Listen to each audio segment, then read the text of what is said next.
Yo man, I've got ginger hair now. Oh no, it's not ginger. It's blonde. But look at this beautiful tree. It's very nice. Very intimate and cozy.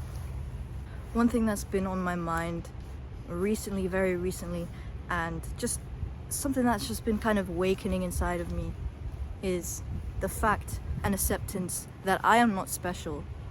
Okay, and I know that this is obvious, and I've always kind of known it. We've all kind of known this, that we're not special because there are billions of people on the planet and everyone is so similar and talented and equal or better or worse than us in subjective terms.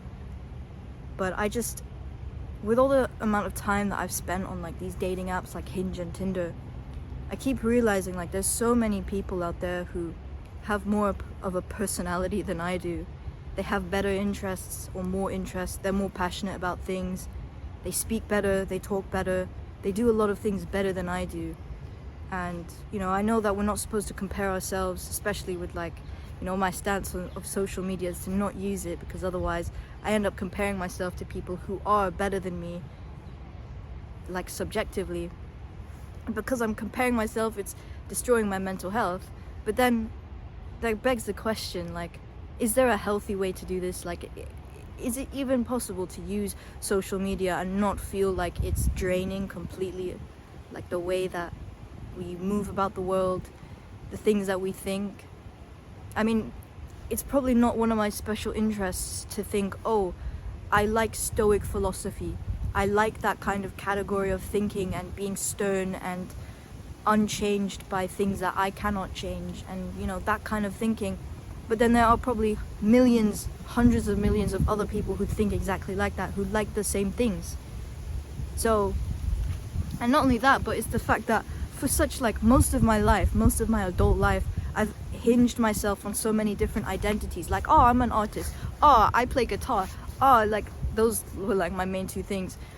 It's like, oh, look at me, guys. I've got talent. It's like, now I look around and I think like, I don't actually have, like I have talent, but there are other people with talent as well.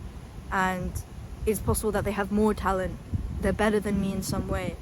It's not that I feel inferior, although I guess in some ways I do feel a bit inferior, but it's more like kind of struggling to accept the fact that I'm not as cool as I thought I was. I'm not as special as I thought I was. And you know, maybe there's like a good thing in that, in thinking like, okay, if I'm not special, nobody's special, and so I can be the same, if not better than other people who are also not special. It's like, okay, if I see a successful person doing something really well, I can probably do better than them if I put my mind to it.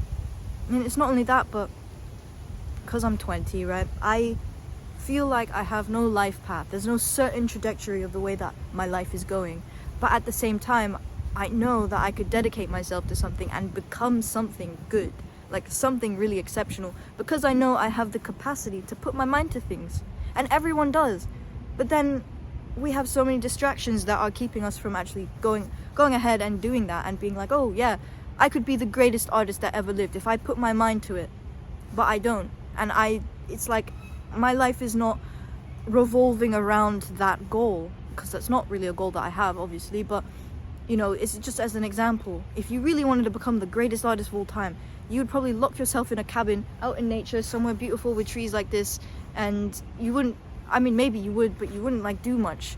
I mean, if we think about like my favorite artist, Francis Bacon, he's literally like a gambler, he was gay, he like did a lot of drugs, or not drugs, but he drank a lot, and you know, those are like distractions, but he was still good at art. Same with like Charles Bukowski. He was like crazy, bro. He was like really controversial, but his art was still amazing. So, you know, what are we doing here? Like, why, with self-improvement, why are we cutting ourselves off from actually expressing ourselves the way we want to? And I know I sound like some like crazy feminist, and I've got like the bleached hair to really go in with that and to make me look like, oh yeah, like it's just another crazy motherfucker of the fucking West.